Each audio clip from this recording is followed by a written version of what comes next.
Hello everyone, welcome to one day in my life. ಇವತ್ತು ಗೌರಿ ಹಬ್ಬ ಕೂಡ ಇದೆ. ಆ್ಯಂಡ್ ನಾನು ಮಾಮೂಲಿ ಬೆಳಗ್ಗೆ ಎದ್ದು ಗಿಡಗಳಿಗೆ ನೀರು ಹಾಕಿ ಮತ್ತು ಅಮ್ಮ ರವೆ ದೋಸೆಗೆ ಹಿಟ್ಟು ಇಟ್ಟಿದ್ರು. ಸೊ ಅದನ್ನ ಹಾಕ್ಕೊಂಡು ರವೆ ದೋಸೆ ತಿಂದೆ.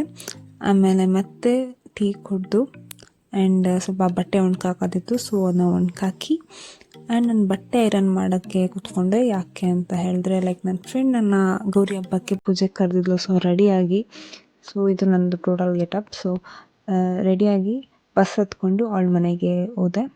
ಆ್ಯಂಡ್ ಮೇಡಮ್ ಅವರು ನಮಗೋಸ್ಕರ ಕಾಯ್ತಾಯಿದ್ರು. ಆ್ಯಂಡ್ ಹಾಗೆ ಅವಳ ಜೊತೆ ತುಂಬ ಮಾತಾಡಿ ಅದು ಇದು ತರಲೆ ಮಾಡಿಕೊಂಡು, ಆಮೇಲೆ ಆಂಟಿ ನನಗೆ ಫ್ರೂಟ್ಸ್ ತಿನ್ನು ಅಂತ ಹೇಳಿ ಕೊಟ್ಟಿದ್ರು. ಸೊ ಫ್ರೂಟ್ಸ್ ತಿಂದ್ಕೊಂಡು ಆ್ಯಂಡ್ ಹಾಗೆ ಇಬ್ಬರು ಒಟ್ಟಿಗೆ ಊಟ ಮಾಡಿಕೊಂಡು ಎಂಜಾಯ್ ಮಾಡಿಕೊಂಡು ಮಾತಾಡಿಕೊಂಡು ವಿ ಸ್ಪೆಂಟ್ ವೆರಿ ವೆಲ್. ಹಾಗೆ ಅವಳು ವರ್ಕ್ ನಂಗೆ ಹೇಳ್ಕೊಡ್ತಿದ್ಲು. ಅದನ್ನ ಕಲಿತ್ಕೊಂಡು ಕುಂಕುಮ ತಗೊಂಡು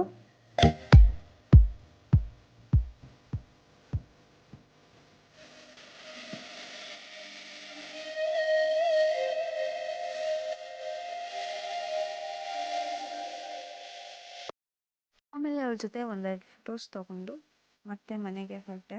ಮನೆಗೆ ಬಂದಾಗ ಈ ಫೋಟೋಸ್ ಎಲ್ಲ ಹಾಕ್ತಾಯಿದ್ರು. ಹೊಸ ಮನೆಯನ್ನು, ಸೊ ಹಾಗಾಗಿ ನಾನೇ ಕಸ್ಟಮೈಸ್ ಮಾಡಿದ್ದು. ಆಮೇಲೆ ಮತ್ತೆ ಬಂದು ಕಾಫಿ ಕುಟ್ಕೊಂಡು ನಾನು ಫ್ರೆಶ್ ಅಪ್ ಆಗಿ ಆಮೇಲೆ ಊಟ ತಿಂದು ಮಲ್ಕೊಳ್ಳೋಕ್ಕೆ ರೆಡಿ ಆದೆ. ಓಕೆ, ನೆಕ್ಸ್ಟ್ ವೀಡಿಯೋದಲ್ಲಿ ಸಿಗೋಣ. ಬಾಯ್, ಗುಡ್ ನೈಟ್.